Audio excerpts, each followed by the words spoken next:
ألا بذكر الله تطمئن القلوب. بسم اللہ الرحمن الرحیم۔ اللہ جل شانہ کے فضل و کرم سے آج قرآن پاک کی جو صورتیں آپ نے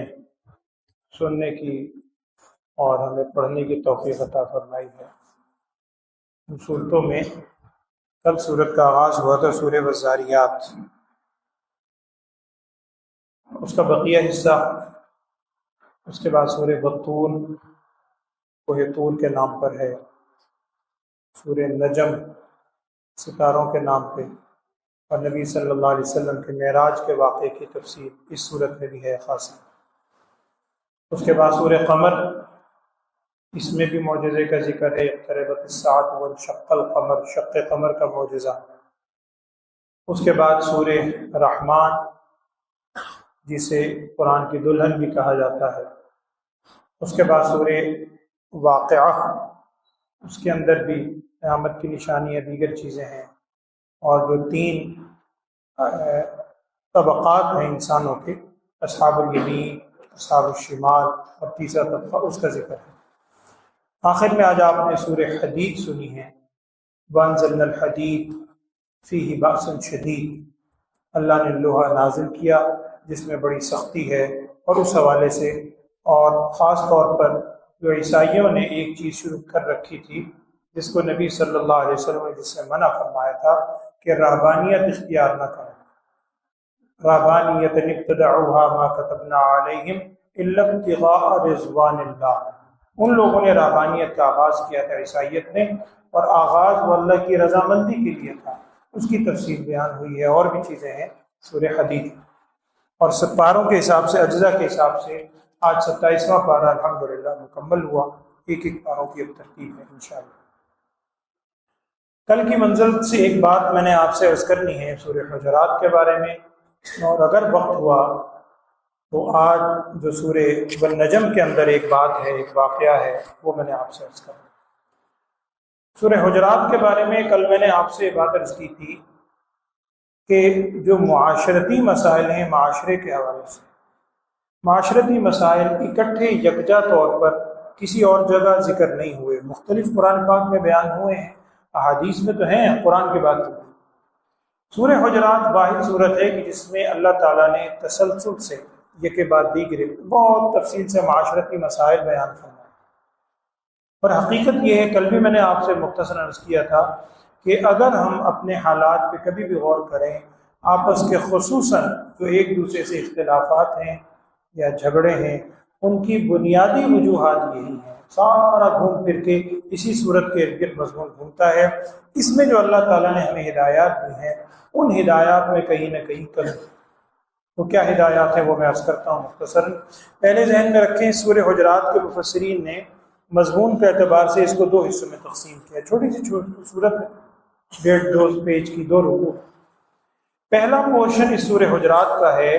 نبی اقدس صلی اللہ علیہ وسلم کے ادب کے حوالے سے، ادب نبوی صلی اللہ علیہ وسلم، اور دوسرا حصہ پھر ہے معاشرتی مسائل، اور اسی کے آخر میں پھر منافقین کا بھی ذکر ہے، قالت الاعراب، دیہاتیوں کا، اور پھر ایمان و اسلام کا فرق، وہ بھی اسی صورت میں ذکر ہے۔ ادب نبوی کے بارے میں اس صورت کی ابتدائی 2 آیات ہیں، اور یہ وہ آیات ہیں، اب ان کو اللہ نے سعادت نصیب فرمائی ہوگی حرمین کی حاضری کی، لیکن یہ حقیقت ہے کہ اس حاضری کے موقع پر انسان کی ہمت نہیں ہوتی، اور نہ ہی وہاں دیکھنا مناسب ہے۔ نبی اقدس صلی اللہ علیہ وسلم کے مواجہ شریف میں جہاں آپ صلی اللہ علیہ وسلم کا چہرہ مبارک پہ جہاں سلام پیش کرتے ہوئے گزرتے ہیں، وہاں ان جالیوں کے اوپر یہ سورہ حجرات کی آیت نمبر 2 بڑی تفصیل سے لکھی ہوئی ہے، یا ایھا الذین آمنوا لا ترفعوا اصواتکم فوق صوت النبی۔ اور صرف اتنا نہیں ہے قرآن میں، آگے اللہ تعالیٰ فرما رہے ہیں کہ فوق صوت النبی ولا تجہروا له بالقول کجہر بعضکم لبعض ان تحبط اعمالکم وانتم لا تشعرون، کہ اے ایمان والو، نبی صلی اللہ علیہ وسلم کی آوازوں سے اپنی آوازوں کو بلند نہ کریں۔ انتہائی مؤدب جگہ، اور آگے جو الفاظ آئے ہیں نبی صلی اللہ علیہ وسلم کی ادب کے حوالے سے قرآن کہہ رہا ہے، اور یا ایھا الذین آمنوا سے صرف وہ عرب والے مخاطب نہیں ہیں، صرف صحابہ مخاطب نہیں ہیں، قیامت تک آنے والا ہر شخص، میں اور آپ بھی اسی طرح یا ایھا الذین آمنوا کے مخاطب ہیں جیسے وہ اولین مخاطب صحابہ تھے۔ اب یہ واقعہ کیا تھا یہ میں مختصر عرض کر دیتا ہوں۔ پہلی آیت میں تو واقعہ یہ ہے لا تقدموا بین یدی اللہ ورسولہ، مفسرین نے واقعہ نقل کیا ہے، اور یہ بالکل مدنی صورت ہے، خاصے بعد میں جا کر، چونکہ آپ سے پہلے بھی عرض کیا تھا کہ جو احکامات ہیں وہ زیادہ تر مدنی صورتوں میں ہیں اور عقائد زیادہ تر مکی صورتوں میں۔ تو نبی صلی اللہ علیہ وسلم کا یہ معمول تھا کہ عام الوفود وفد آنے شروع ہوئے۔ جب فتح مکہ ہوا سن 9 ہجری کو، بعد 7 ہجری کو بھی کہتے ہیں، صلح حدیبیہ کے بعد بہت سے وفد آنے شروع ہوئے، ادھر سے وفد آ رہا ہے، ادھر سے وفد آ رہا ہے مدینے میں، اور باہر آ کر پڑاؤ ڈالا کرتے تھے۔ اسی میں نجران کا وفد بھی آیا تھا عیسائیوں۔ تو جب وفد کوئی آتا اور ایمان لے آتے الحمدللہ، تو جب واپسی ہونے لگتی اس وفد کی، اس قبیلے کی، تو نبی صلی اللہ علیہ وسلم اس قبیلے میں سے، اس جماعت میں سے ایک آدمی کو امیر منتخب فرما دیتے، ذمہ دار منتخب فرماتے، اور آپ صلی اللہ علیہ وسلم ارشاد فرماتے جس کا مفہوم ہے بھئی یہ جا رہے ہیں، اب سب سے رابطہ تو ممکن نہیں ہے، یہ جو ذمہ دار ہیں ان سے رابطہ رہے گا، اگر کوئی نیا حکم آئے یا نبی صلی اللہ علیہ وسلم کی طرف سے کوئی ایلچی آئے تو ان سے رابطہ کرے گا، یہ ذمہ دار ہیں، یہ سارے لوگوں کو وہ نئی بات، نیا حکم کنوے کرنے کا، یہ طریقہ تھا۔ تو اسی طرح ایک وفد آیا، نبی صلی اللہ علیہ وسلم نے ابھی کسی کا انتخاب نہیں کیا، اور نہ ہی صحابہ سے مشورہ کیا کہ بھئی ان میں کس کو ذمہ دار بنانا چاہیے۔ نبی صلی اللہ علیہ وسلم صحابہ سے پوچھا کرتے تھے، صحابہ نے از خود اپنے طور پر، کہ آپ صلی اللہ علیہ وسلم شاید مشورہ کرتے ہی ہیں، آپ کچھ دیر میں پوچھیں گے، تو اپنے طور پر رائے دینا شروع کر دی۔ ایک نے کہا کہ یا رسول اللہ صلی اللہ علیہ وسلم فلاں کو امیر بنایا جائے، ایک نے کہا نہیں یا رسول اللہ صلی اللہ علیہ وسلم میرے نزدیک وہ زیادہ بہتر ہے، رائے اپنی دی۔ اب یہ جب خود سے رائے دی، کچھ آوازیں بھی اونچی ہو جاتی ہیں، جیسے بندہ کہتا ہے نہیں یہ زیادہ بہتر نہیں، یہ ہے بہتر، کلو سے بیٹھے، لیکن چونکہ مقام انتہائی ادب کا ہے، اور دوسری بات یہ ہے کہ ہم جیسوں کو، بعد میں آنے والی امت کو یہ ادب کی تعلیم دینی تھی، صحابہ کے بارے میں تو اس کا تصور بھی نہیں۔ اب جب یہ آوازیں تھوڑی سی بلند ہوئیں اور خود سے رائے دی، قرآن کی آیت آ گئی یا الذین آمنوا، ایمان والو، لا تقدموا بین یدی اللہ ورسولہ، اللہ اور اس کے رسول صلی اللہ علیہ وسلم سے خود آگے بڑھنے کی کوشش نہ کرو۔ ابھی نبی صلی اللہ علیہ وسلم نے مشورہ نہیں مانگا، خود سے تم آگے بڑھ کر رائے دے رہے ہو، لہذا احتیاط کرو۔ صحابہ بہت ڈر گئے۔ دوسرا جو واقعہ ہے لا ترفعوا اصواتکم فوق صوت النبی، یہ واقعہ یہ ہے کہ آپ صلی اللہ علیہ وسلم اپنے گھر میں تشریف فرما تھے، مسجد نبوی میں، باہر سے ایک وفد آیا اور کچھ قبیلے کے لوگ ہیں، اور قرآن نے خود آگے ذکر کیا کہ وہ دیہاتی لوگ تھے، ان کو زیادہ ادب آداب اب بھی یہی ہے، جو دیہاتی لوگ ہیں انہیں وہ ادب آداب نہیں ہوتے جو شہر میں رہنے والوں کو ہیں، لیکن بس کسی کو کہنا نہیں چاہیے اللہ معاف فرمائے، آج کل تو شہر میں اپنا رہنے والے ان سے زیادہ آگے، تو اس میں وہ دیہات کے رہنے والوں لوگ میں سادگی بھی ہوتی ہے، لیکن وہ ادب آداب چونکہ تعلیم بھی نہیں تھی، وہ آئے اور انہوں نے آ کر نبی صلی اللہ علیہ وسلم کو آوازیں دینا شروع کر دیں، آپ صلی اللہ علیہ وسلم کے حجرے دروازے کے باہر سے، اسی لیے اس کا نام سورہ حجرات، باہر سے آوازیں دینی شروع کی، اور قرآن کہہ رہا ہے کہ ایسے آوازیں نہ دو کہ جیسے تم ایک دوسرے کو پکارتے ہو، جیسے ایک دوسرے کو زور زور سے پکارتے ہو، ہم اردو میں عربی میں بھی پکارتے ہیں، ایسے آوازیں نہ دو۔ انہوں نے آوازیں دینا شروع کر دی، اور بعض کتابوں میں الفاظ لکھے ہیں کہ یا محمد اخرج لنا، یا محمد اخرج لنا، محمد صلی اللہ علیہ وسلم آپ باہر تشریف لائیے، ہمیں کوئی بات پوچھنی ہے، مسئلہ پوچھنا ہے۔ قرآن نے آگے کیا کہا؟ قرآن کہہ رہا ہے لا ترفعوا اصواتکم فوق صوت النبی ولا تجهروا له بالقول كجهر بعضكم لبعض ان تحبط اعمالكم وانتم لا تشعرون۔ یہ بار بار میں عرض کر رہا ہوں، ہر شخص کو یہ سینے پہ لکھ لینے چاہیے جملے، کہیں ایسا نہ ہو کہ تمہارے اعمال صرف کم نہیں ضائع نہ ہو جائیں اور تمہیں پتہ بھی نہ چلے، انتم لا تشعرون، تمہیں شعور بھی نہ ہو، اعمال سارے ضائع ہو جائیں، کس وجہ سے؟ صرف نبی اقدس صلی اللہ علیہ وسلم کی بے ادبی کی وجہ سے۔ اسی لیے آپ دیکھیے گا آپ کو ایک بڑا نمایاں فرق محسوس ہوتا ہے۔ آپ جب حرم مکہ سے حرم مدینہ صلی اللہ علیہ وسلم میں حاضر ہوتے ہیں، آپ کو وہاں کی عوام میں، وہاں کے لوگوں میں، حتیٰ کہ وہاں جو شرطے کھڑے ہوتے ہیں اس حرم کے قریب، ان میں آپ کو بڑا نمایاں فرق ہے۔ مکے میں کرختگی ہے، ان میں سختی ہے اور ڈانٹ ڈپٹ زیادہ ہے۔ یہاں وہ ایسے بولتے ہیں کہ جیسے بالکل کسی نے ان کی گردن پہ انگلی رکھ دی، آواز بند کر دی۔ وجہ یہ مقام انتہائی نازک ہے۔ تو یہ الفاظ آ گئے کہ دیکھو انتہائی ادب کا مقام ہے، تو نبی صلی اللہ علیہ وسلم کو پکارو، نام لو تو بڑے ادب سے۔ ایسا نہ ہو، میں پھر کہہ رہا ہوں، بار بار ہم نے اس چیز کو سوچے، ایسا نہ ہو ہمارے اعمال ضائع ہوں اور ہم اس کو نیکی سمجھ رہے ہوں، ہمیں شعور بھی نہ ہو، سینس بھی نہ ہو، لاشعوری کے طور پر اعمال حق نہ ہو جائیں۔ کس وجہ سے؟ نبی صلی اللہ علیہ وسلم کی بے ادبی کی وجہ سے۔ مفتی شفیع صاحب رحمۃ اللہ علیہ، مشہور بزرگ گزرے ہیں، جسٹس تقی عثمانی صاحب کے والد، اللہ والے لوگ ہیں، ان کا تو خیر مقام ہی کیا ہے۔ وہ ایک جگہ لکھا ہے ان کے واقعے میں، کہنے لگے مجھ سے کسی نے پوچھا کہ حضرت جب آپ کو کبھی حاضری کی توفیق ہوتی ہے اس مقام مقدس پہ، تو آپ وہاں کیا پڑھتے ہیں؟ خاص طور پر معاجہ شریف کے سامنے سے جب گزرتے ہیں تو وہاں پر آپ کیسے سلام پیش کرتے ہیں، کیا پڑھتے ہیں؟ تو مفتی شفیع صاحب رحمۃ اللہ علیہ کا جملہ لکھا ہے کتابوں میں، انہوں نے فرمایا اس پوچھنے والے سے، بھائی تم تو بڑی ہمت والے ہو، تم بڑی ہمت والے ہو جو پوچھ رہے ہو کہ جب معاجہ شریف کے سامنے سے گزریں، ہماری تو اس معاجہ شریف کے سامنے جانے کی ہمت بھی نہیں پڑتی، ہم تو بس پائنتی کی طرف ایک طرف کھڑے ہو جاتے ہیں آنسو لے کر، ہماری تو ہمت نہیں پڑتی کہ کیا چہرہ لے کر آپ صلی اللہ علیہ وسلم کے اس رخ انور کے سامنے سے گزریں گے،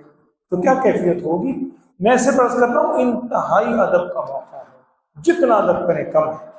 تو یہ الفاظ آ گئے، لیکن چونکہ وہ دیہاتی لوگ تھے، آگے اللہ تعالیٰ نے کیا فرمایا، ان الذین ینادونک من وراء الحجرات، یہ بیچارے جو اس طرف سے پکار رہے ہیں نا، اکثرهم لا یعقلون، یہ بیچارے اکثر جانتے نہیں، لہذا لا علمی میں ہم سے اگر کبھی ہو جائے تو ان کے لیے بھی ہے، یعنی اطمینان ہے، قصدن نہ کریں، اور جب پتہ چل جائے عمل بہت سخت ہے۔ آگے اللہ نے کیا فرمایا، ولو انہم صبروا، اگر وہ صبر کر لیتے، حتیٰ تخرج الیہم، یہاں تک کہ آپ صلی اللہ علیہ وسلم خود باہر تشریف لاتے، لکان خیرا لہم، یہ ان کے لیے بڑا ہی بہتر تھا، لیکن پھر اب انہیں جب بڑی شرمندگی ہوئی کہ ہمیں اتنا جھنجھوڑا جا رہا ہے، آگے فرمایا گھبراؤ نہیں، واللہ غفور الرحیم، اللہ بڑا بخشنے والا ہے، بڑا رحم کرنے والا ہے۔ اگر پہلے زندگی میں کچھ ہو گیا لا علمی میں تو بس توبہ کرو، آئندہ کے لیے خیال رکھو اور احتیاط کرو۔ ایک تو یہ ہے، یہ ادب نبی کے حوالے سے بڑا مختصر میں نے ایک دو باتیں عرض کی ہیں۔ سورہ حجرات آپ پڑھیے اور اس کی تفصیل پڑھیں، تفاسیر میں بڑی تفصیل لکھی ہے۔ اس کے بعد اب بیان ہو رہے ہیں معاشرتی آداب، اور غالباً 7 یا 8 معاشرتی ادب بیان ہوئے قرآن میں خود۔ پہلا ادب کیا ہے؟ اب آپ خود دیکھ لیجئے، ہمارے معاشرے میں شاید ہی، میرے خیال میں تو 1% بھی نہیں ہوگا، شاید ہی کوئی شخص اس سے بچا ہوا ہو، خاص طور پر اللہ بچائے جب سے یہ سوشل میڈیا اور یہ چیز ہمارے ہاتھ میں آئی، کوئی بات ہمیں کہیں سے مل جائے، ہم نے نہ تحقیق کرنی ہے، نہ اس کے بارے میں سوچنا ہے، نہ اس کے نتائج کا پتہ ہے، نہ اس بات کی حساسیت کا پتہ ہے، سب سے پہلا کام ہمارا ہوتا ہے اس کو آگے فارورڈ کرنا۔ اب یہ تو اب شروع ہوا ہے نا، قرآن نے اس وقت کیا کہا، یا ایھا الذین آمنوا، پھر ایمان والے، گویا ہم لوگ مخاطب ہیں، یا ایمان والو، ان جاءکم فاسق بنبأ فتبینوا ان تصیبوا قوما بجہالۃ فتصبحوا علی ما فعلتم نادمین واعلموا ان فیکم، فساد آگے آیات ہیں۔ یہاں بھی مفسرین نے ایک واقعہ لکھا ہے، اور بعض حضرات نے ایک نکتہ لکھا ہے کہ حضرات صحابہ اکرام رضوان اللہ علیہم اجمعین سے ایسے واقعات کروائے اس لیے گئے، صحابہ سے تو اس کا امکان نہیں تھا، کروائے گئے تاکہ آئندہ آنے والے لوگوں کو یعنی اس مسئلے کا علم ہو جائے کہ ہمیں کرنا کیا ہے۔ جیسے نبی صلی اللہ علیہ وسلم کی کچھ نمازیں قضا ہوئیں، صحیح روایت میں موجود، غزوہ خندق کے موقع پر، اب نعوذ باللہ اس کو اگر کوئی شیطان وسوسہ ڈالے ذہن کے اندر، وہ ہمارے لیے رحمت تھی کہ ہمیں قضا نمازوں کا طریقہ بتلانا، تو آپ صلی اللہ علیہ وسلم پہ عمل کروایا گیا۔ آپ صلی اللہ علیہ وسلم کو اسوہ حسنہ، اگر کسی کی نماز قضا ہو جائے اس کے لیے بھی اسوہ حسنہ موجود ہے آپ صلی اللہ علیہ وسلم کی زندگی میں۔ تو صحابہ کے زمانے میں ایک واقعہ ہوا، واقعہ یہ ہوا کہ اب یہی بات جو میں نے عرض کی نا کہ آپ صلی اللہ علیہ وسلم نے ایک صحابی کو امیر بنا کر بھیج دیا اور یہ قافلے والے چلے گئے۔ جب سال کا اختتام ہوا اور زکوٰۃ لینے کا موقع آیا تو نبی صلی اللہ علیہ وسلم نے ایک صحابی کو منتخب کیا اور ان سے کہا جی آپ فلاں قبیلے جائیں اور ان سے نا وہ ذمہ دار ہیں، ان کو میری طرف سے پیغام دیں، آپ صلی اللہ علیہ وسلم کے وہ فرستادہ ہیں، وہ جائیں اور زکوٰۃ وصول کر کے آئیں وہاں سے۔ یہ صحابی روانہ ہو اکیلے۔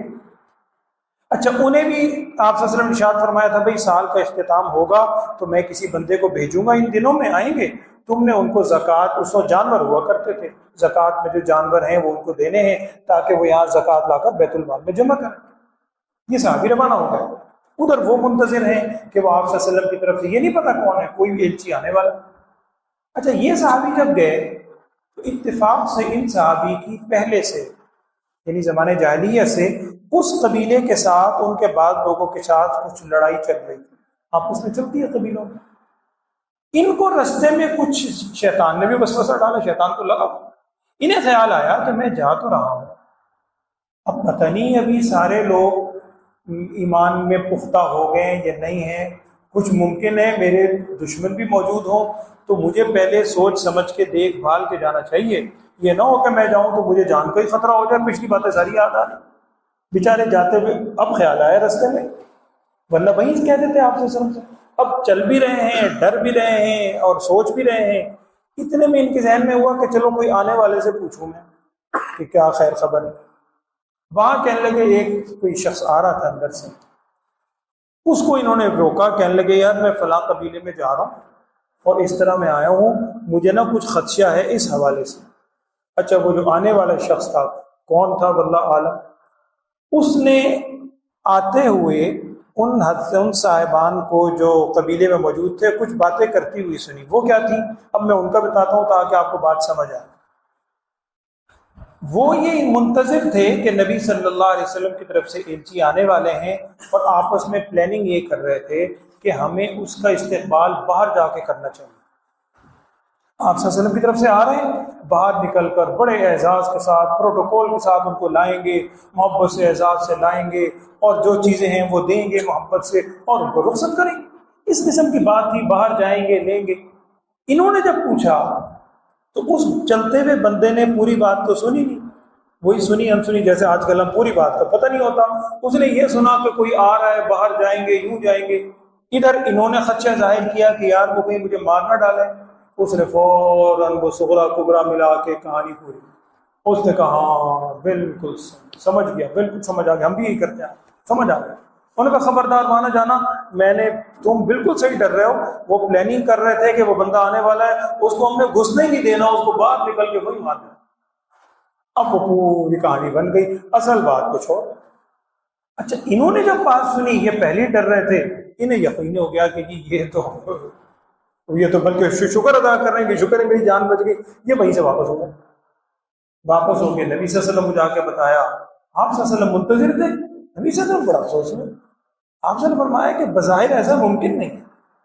لیکن خیر ہو سکتا ہے بھی ایسا ہو گیا ہو۔ آپ صلی اللہ علیہ وسلم نے حضرت خالد بن ولید رضی اللہ تعالیٰ عنہ، چونکہ اخیر عمر کا واقعہ، ایمان لا چکے تھے، ان کی نگرانی میں ایک پورا لشکر بھیجا اور آپ صلی اللہ علیہ وسلم ارشاد، اب یہ قرآن کے الفاظ آگے آ رہے ہیں۔ آپ صلی اللہ علیہ وسلم نے بھیجا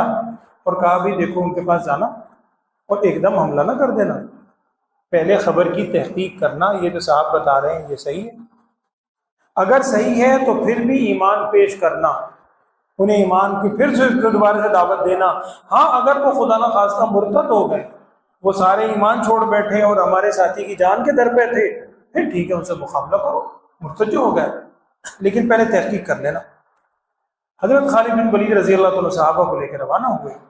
اور کچھ صحابہ نے بلکہ کہا بھی، روایت میں آتا ہے کہ جی ابھی چھپے رات کا وقت ہے، حملہ کرتے ہیں، ایسوں کی جان نہیں چھوڑنی چاہیے، ہمارے آپ صلی اللہ علیہ وسلم کے بھیجے ہوئے کے ساتھ یہ پلاننگ کی، بات کچھ اور۔ انہوں نے کہا نہیں، آپ صلی اللہ علیہ وسلم منع کیا تھا، صبح ہوئی، وہ گئے، ان سے کہنے لگے کہ جی یہ آپ نے کیا کیا؟ وہ کہنے لگے واللہ ہم نے کیا کرنا تھا، ہم تو منتظر ہیں، بندہ تو آیا ہی کوئی نہیں، ہم تو انتظار میں ہیں۔ کہنے لگے وہ ایک صحابی آئے تھے اور وہ تو واپس چلے گئے، انہوں نے جا کے کہا کہ جی آپ تو ان کی جان کے پیچھے۔ اب بعد میں معلوم ہوا کہ جی اصل بات تو کچھ اور تھی، وہ تو درمیان میں کسی اور نے خبر اڑائی، کچھ ان کی غلطی، کچھ اس کی غلطی، اور خبر کچھ سے کچھ بن کے اور کہانی پہنچ گئی۔ اب قرآن میں کہا گیا ان جاءکم فاسق بنبأ فتبینوا، اگر کوئی خبر لے کر آئے تو اس کی تحقیق کر لیا۔ آگے کیا ہے، ان تصیبوا قوم بجہالۃ، ایسا نہ ہو کہ تم جہالت سے قوم پہ جا پڑو، یعنی اگر حملہ کر دیتے فتصبحوا علی ما فعلتم نادمین، پھر صبح کے وقت تمہیں اپنے کیے پر شرمندگی اٹھانی پڑتی۔ اور یاد رکھو وَاعْلَمُوا أَنَّ فِيكُمْ رَسُولَ اللَّهِ، ساری آگے تو پہلا ادب کیا ہے معاشرتی، کہ جب کوئی خبر آئے اس خبر کی تحقیق کر لیا کریں، بغیر تحقیق کے نہ آگے نقل کریں نہ آگے فارورڈ کریں جب تک خبر کی تحقیق نہ ہو۔ اور صرف تحقیق ہونا ہی ضروری نہیں ہے، آپ جانتے ہیں قرآن میں 5ویں پارے کی پہلی آیت، چھٹے پارے کی، لا يحب اللہ الجہر بالسوء من القول الا من ظلم، اللہ تعالیٰ برائی کی بات پھیلانا تشہیر کرنے کو پسند نہیں فرماتا، چاہے سچی ہے لیکن اگر برائی کی خبر ہے، معاشرے سے اس میں برائی مزید پھیلے گی، تو ایسی خبر اس لائق ہے کہ آگے بھیجی جائے سوچ سمجھ کے۔ ہاں اگر کوئی مظلوم ہے اس کے لیے اجازت ہے قرآن میں۔ ایک ادب یہ ہے، ایک ادب اور میں بتلا دیتا ہوں، رکوع بھی پورا ہو جائے گا، باقی انشاءاللہ کل۔ وہ یہ ہے، دوسری بات یہ آئی ہے، یہ بھی ذرا بڑی قابل غور ہے، بہت زیادہ، ہر چیز قرآن کی قابل غور ہے، یہ انتہائی اہم۔ وہ کیا ہے، وَإِن طَائِفَتَانِ مِنَ الْمُؤْمِنِينَ اقْتَتَلُوا فَأَصْلِحُوا بَيْنَهُمَا، جب ایمان والوں کی دو جماعتیں آپس میں لڑ پڑے، اب ہم نے کیا کرنا ہے؟ ایمان والوں کی بات ہو رہی ہے۔ ان طائفتان من المؤمنین، ایمان والوں کے دو طائفہ، دو جماعتیں اگر آپس میں لڑ پڑیں، اب ہماری ذمہ داری کیا ہے؟ قرآن نے پہلے بتا دیا، فَأَصْلِحُوا بَيْنَهُمَا، نمبر 1، سب سے پہلے تو ان میں صلح کرانے کی کوشش۔ اب ہوتا یہی ہے کہ یہ آپ اس کو سمیٹ کے گھر میں لے آئے، دو دوستوں میں لے آئے، اس کو پھیلا کے دو خاندانوں میں اور دو قبیلوں میں، دو ملکوں میں لے جائیں، جتنا بھی بڑا کر، سب سے پہلے صلح کی کوشش کرو۔ اچھا اگر آپ نے صلح کی کوشش کی، یہ قرآن کے الفاظ کا مفہوم بتا رہا ہے، لیکن ایک شخص صلح پہ آمادہ نہیں ہو رہا، بڑا آپ نے سمجھا لی، وہ مان ہی نہیں رہا، اب ظاہری بات ہے یہ تو نہیں کہ بالکل صلح کے پیچھے اس کے نیچے لگ جائے، پھر کیا کرو؟ قرآن کہہ رہا ہے فَإِن بَغَتْ إِحْدَاهُمَا عَلَى الْأُخْرَى فَأَصْلِحُوا بَيْنَهُمَا، صلح تو کرواؤ، لیکن فَإِن بَغَتْ إِحْدَاهُمَا عَلَى الْأُخْرَى، اگر ایک دوسرے پہ بغاوت کیے جا رہا ہے، ظلم کیے جا رہے ہیں، اب یہ نہیں کہ آپ بھی بالکل پیچھے لگے رہے نا، فَقَاتِلُوا الَّتِي تَبْغِي، اب تم پھر لڑو اس سے کہ جو بغاوت کر رہا ہے، جو نہیں مان رہا نا، پھر ٹھیک ہے اس سے لڑو، ہاں حتیٰ تفیء الی امر اللہ، یہاں تک کہ اب وہ اللہ کے حکم کو مان لے۔ اب ہمارے یہاں کیا ہوتا ہے، ایک تو اگر جھگڑا ہو جائے، لڑائی ہو جائے، ہم نے ساتھ کس کا دینا ہے جی؟ اپنی برادری، اپنے دوست، اپنا ملنے والا، اپنا خاندان، چاہے وہ غلطی پڑی، ایسا نہیں، آپ نے ساتھ دینا ہے مظلوم کا۔ اچھا دوسری کیا ہے، اگر پہلے آپ نے بڑی کوشش کی، وہ صلح پہ نہیں ہوا، آپ نے تھوڑا سا سارے خاندان والے جمع ہو گئے، ایکا کر لیا، ہم تجھے بائی کاٹ کر دیں گے، یوں کریں گے، ڈرایا دھمکایا، اب وہ ڈر گیا، اچھا اب وہ صلح کرنا چاہتا ہے، اب ہم اڑ جاتے ہیں، ہم کہتے ہیں ہم کیوں کریے، ایسے نہیں کرنا، یہ ہماری قرآن کہہ رہا ہے کہ اگر فَإِن فَاءُوا،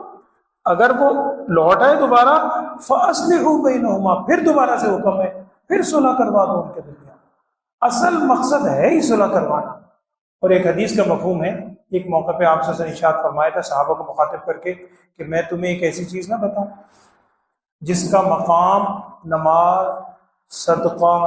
روزہ ان سب سے زیادہ ہے۔ صحابہ بڑے چونکے کہ وہ کون سی ایسی چیز ہے، نماز کی فضیلت سن چکے ہیں، صدقات کی، سب چیزوں کی، آپ سے فرمایا ایسی چیز نہ بتاؤں؟ صحابہ نے فرمایا ضرور بتایا، عرض کیا، نبی صلی اللہ علیہ وسلم ارشاد فرمایا وہ چیز یہ ہے کہ دو جماعتوں کے درمیان یا دو افراد کے درمیان صلح کروا دے۔ یہ صلح کروا دینا اتنی بڑی چیز ہے کہ اس کا مقام اس سے بھی زیادہ ہے، اور نبی صلی اللہ علیہ وسلم کی پوری سیرت میں شاید ایک موقع یہ ہے کہ دو ایسے موقع آتے ہیں کہ عصر یا کوئی نماز کا وقت تھا، آپ صلی اللہ علیہ وسلم مدینے میں ہی تشریف فرما تھے، کوئی سفر میں نہیں تشریف لے گئے تھے، ویسے مدینے سے باہر گئے، کچھ قبیلوں کا آپس میں اختلاف تھا، ان میں صلح کے درمیان پیچھے نماز کا وقت ہو گیا، آپ صلی اللہ علیہ وسلم تشریف نہیں لائے، صحابہ نے کچھ عرصہ انتظار کیا، اور ایک موقع ہے کہ غالباً حضرت عبد الرحمن بن عوف تھے رضی اللہ عنہ یا کوئی اور صحابی، انہوں نے جماعت کروائی۔ جب جماعت ہو گئی، آپ صلی اللہ علیہ وسلم بعد میں تشریف لائے، آپ صلی اللہ علیہ وسلم ارشاد فرمایا کہ وہاں مجھے ان کے درمیان صلح کرانے میں تاخیر ہو گئی، یعنی صلح اتنی اہم چیز تھی، یہ نہیں کہ نماز چھوڑی، وہاں جماعت ادا کر لی۔ تو دوسری اس میں اندر تعلیم یہ ہے کہ اگر آپس میں اختلاف ہو تو اس میں صلح کرانے کی کوشش کی جائے، اگر وہ آمادہ نہ ہو تو ٹھیک ہے، سب متحد ہو، پھر آمادہ ہو جائے تو صلح کر لو۔ انما المؤمنون اخوۃ فاصلحوا بین اخویکم واتقوا اللہ لعلکم ترحمون۔ آگے اور معاشرتی مسائل ہیں، اللہ تعالیٰ میں عمل کی توفیق دے، آمین۔ الحمد للہ رب العالمین۔